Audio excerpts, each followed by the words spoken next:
Last class, we have seen a programming situation where we need to use pointers.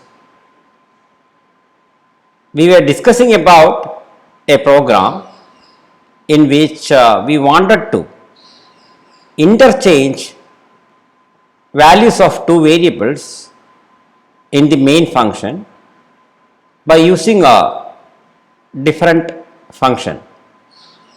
That is, the programmer needs to modify the values of local or automatic variables in a function from another function. We know that the accessibility of automatic variables is confined to the function where it is defined. So, it is not possible to modify the local or automatic variables of a function from another function in the normal case. So, we saw yesterday that if we try to pass the local variables as argument to the swap function to interchange, then what we are using is pass by value argument or parameter passing mechanism, and then we know that new variables are created for the swap function and only the values of the actual argument, say A and B in the previous example, is copied into the swap function. So, swap function is having new memory locations to hold the copies of the values of the variables in the main function. You can interchange it within swap, but the moment the swap function finishes its execution, its local variables are destroyed, and hence whatever modification that we did in the swap function is lost. So, that is not the way you can modify the variables of a function from another function. Then we saw that to do this, one possibility is pass the addresses of the local variables of the main function into swap. And suppose swap can catch the addresses of these variables and directly go and access the memory locations of the main function, then it can do this.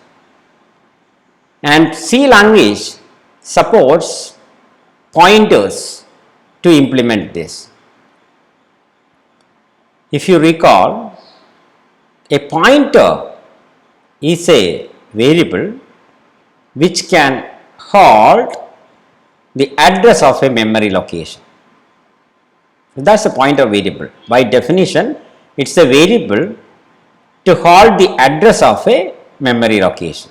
If you declare the pointer variable as of type unsigned, then you can assign the address of a memory location where an unsigned integer is stored.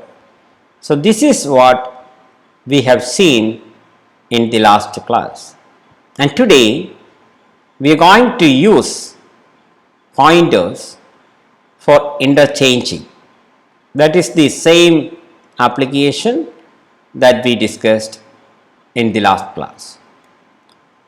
So, we will see today pointers as arguments to a function.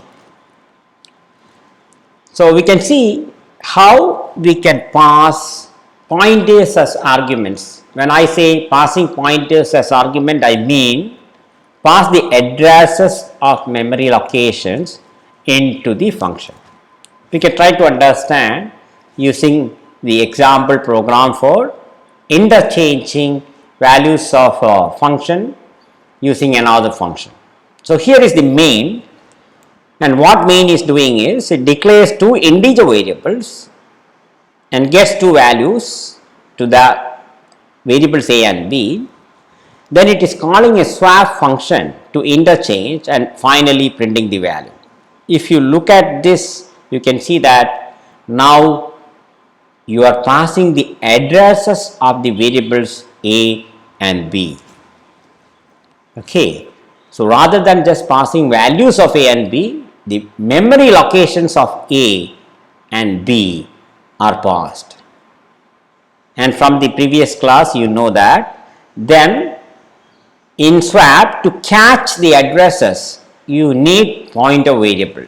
See that the first argument is a pointer to an integer, name is pa, variable name is pa, it must be a pointer to an integer. So, here you can pass the address of an integer. In this case you are passing the address of a. Similarly, here you can receive the address of a location where an integer is stored, and here you are passing the address of b. Now we can see how this program can execute. You know that the local variables are allocated memory on the program stack. If you start executing this program, what will happen? An activation record for the main function is created in the program start, where the automatic variables a and b are getting memory allocated at memory addresses 100 and 102. So, this is the location where you can store the value of a. I am just giving it a label a, but not that the value or the content of this location is now undefined, because uninitialized values of automatic variables are unknown. Similarly, you are assumed to be getting 102 as the location for the variable b. Okay, this is just a label just for we to look at this. Okay, the value is undefined. Maybe 2 bytes you need, and the activation record also contains locations 135 to store the return address. Now the return address is not filled, because when you return from the main, there is no instruction which needs to be executed further. So, here no need of having a return address. It also gets a memory location 139 to store the address of the previous activation record. Suppose there was another activation record here, then it must be a pointer to that. In this example, we can see when swap instance is created, this will be clear. Okay. So, if you proceed down in this main function, it comes to the first executable statement where you are trying to assign the value 10 to the variable a. So, where is a getting allocated? A is at memory location 100. So, you are saying that at this location you put 10. So, if you execute, you are getting 10 in that memory location. And the next instruction is assign 20 to b, very similar. So, here b is allocated at 102. So, what you are telling is put 20 in this location. So, you are doing it. Okay. So, next is a function call. So, you know now what should happen, right? An activation record for swap should be created. So, function call happens, the control comes to this function, and instance is created on the stack.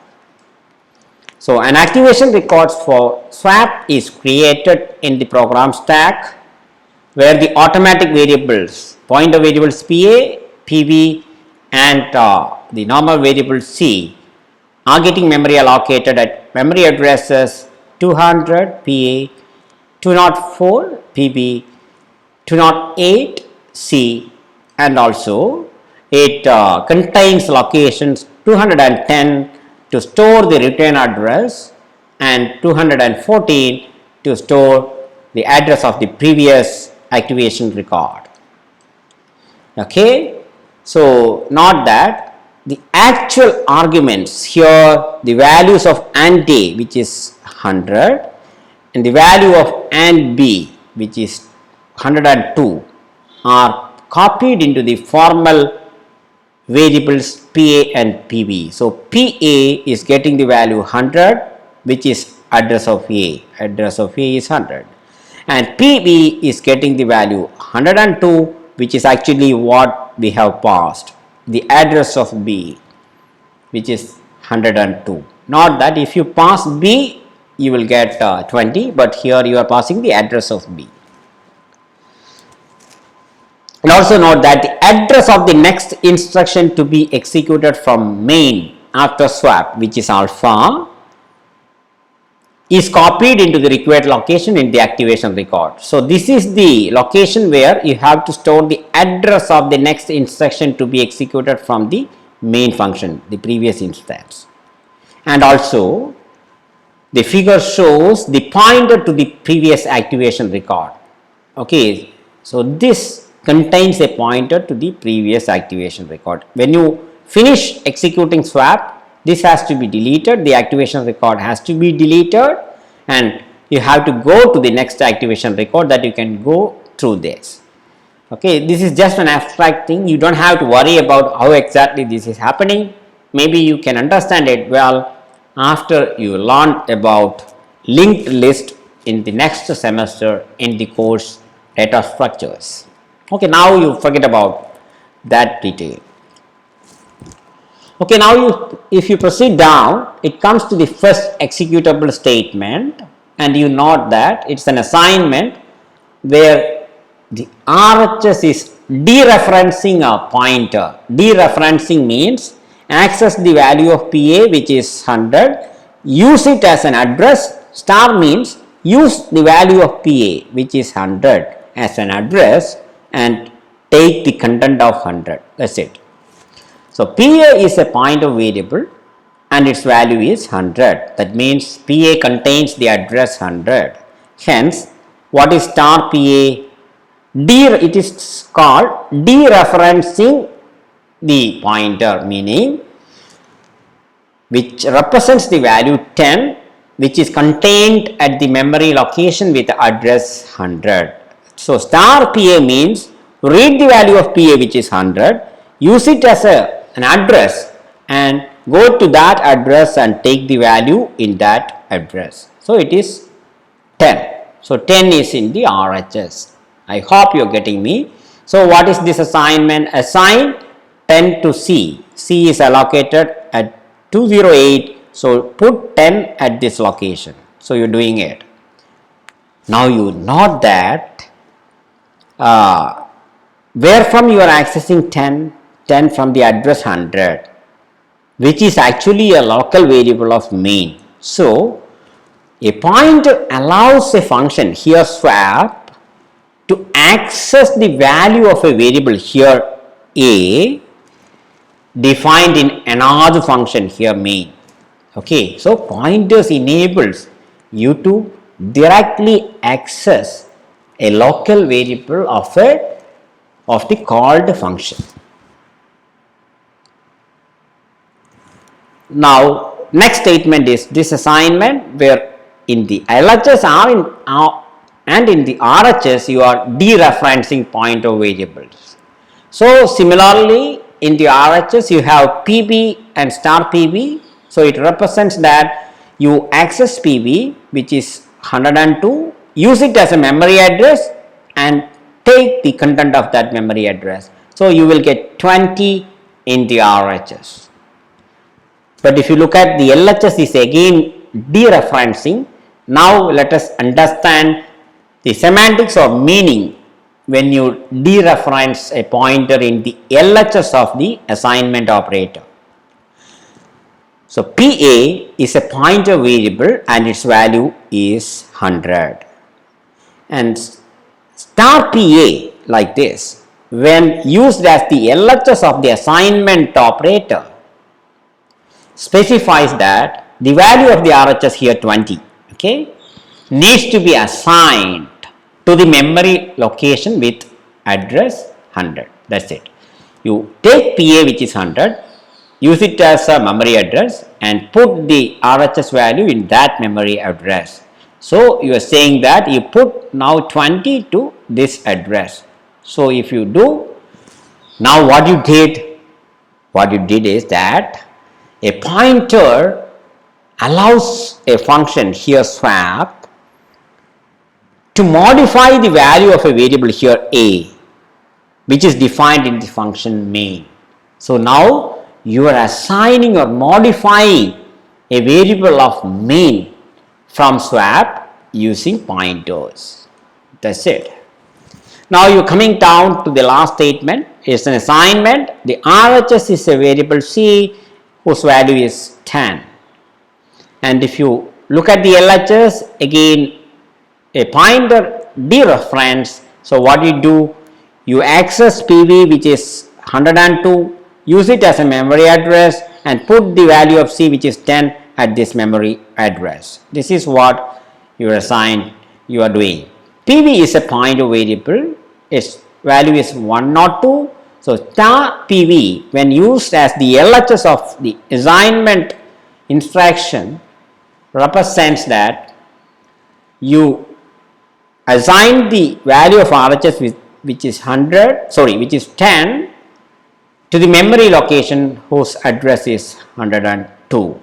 Simply access PV which is 102, use it as a memory address, go to that memory address and put the value of C10 in this address. Yeah, now we have done. You are coming to the last point of the program and then it returns. And here again you note that swap is directly modifying the variable b of main. Now you are returning, and note that the activation record of swap is deleted, and if you look at here, the return address is alpha, so the control has to go back to alpha in main, and next activation record is reached through this pointer. Hope you are getting me. Now you are coming to this statement to be executed in main and you are doing it. You are saying that A is the value of A which is now 20, B is the value of B which is now 10. Now you note that the interchange happened in main as well. And now you finish this. The activation record of main is again taken out from the stack. And this is a pointer, this is the effect of a pointer. So what we have seen today is pointers as arguments to a function. If you want to see different terminologies used for this, when you pass the address of a variable to a function, you can call it as pass by reference. Okay, its reference means referring to a memory location. Another name is pass by location, because you are passing the address of a location, or you can say it's pass by address. So different people used to say different names for this parameter passing mechanism. And in some other language you have, like Java, you have pass by reference without using pointers explicitly. Let's not worry about that now. But in C you can say it's pass by reference or pass by location or pass by address. You know that pointers enables the called function swap in our example to access or modify the variables in the calling function main in our example. So we have seen that, and this can be utilized to implement the effect of returning multiple values from a function.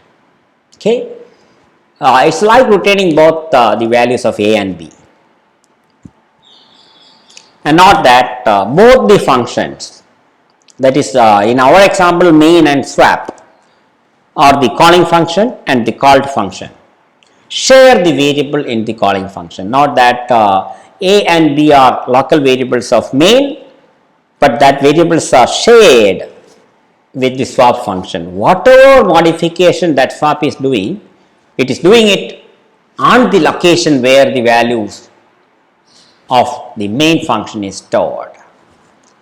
And with this, we are coming to the end of this lecture, and for you to practice and understand what exactly are pointers and how pointers are used to share variables among various functions, I am giving you an exercise which you can try to implement in your lab. So, what is this exercise? Write a function, namely analyze. So, you implement a function analyze which takes a sentence, English sentence as argument, and it should find all these things or return all these things: number of vowels, number of consonants, number of digits, number of white spaces, and the number of all other symbols. So, you are just passing an argument which is a sentence, and you have to return 5 things, which is not possible with a return statement. Definitely you have to go for pointers. And also you write a main function which reads a sentence, calls analyze by passing that sentence as an argument, and after you do that, in the main you display the number of vowels, consonants, digits, white spaces, and other symbols on that sentence. Okay, I hope you are getting me. And you are not allowed to use any global variables. So, today we have seen how we can utilize pointers for sharing variables between a calling function and a called function. So, what we can do is pass the addresses of the variables, and if you pass the address of a variable as an argument, then in the called function the corresponding formal argument must be a pointer variable to catch that address. Then by dereferencing the location through the pointer variable, we can access or modify the variable of the calling function. Note that here memory is not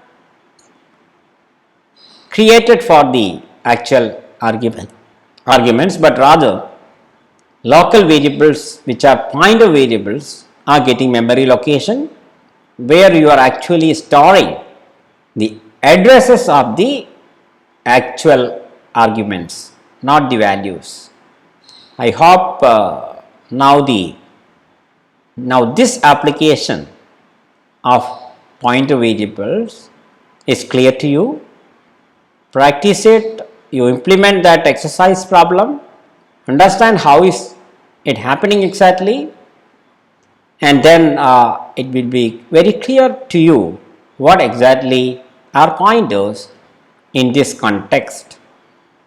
And with this we are finishing this lecture. In the next class we shall see an application of pointers with arrays. Thank you.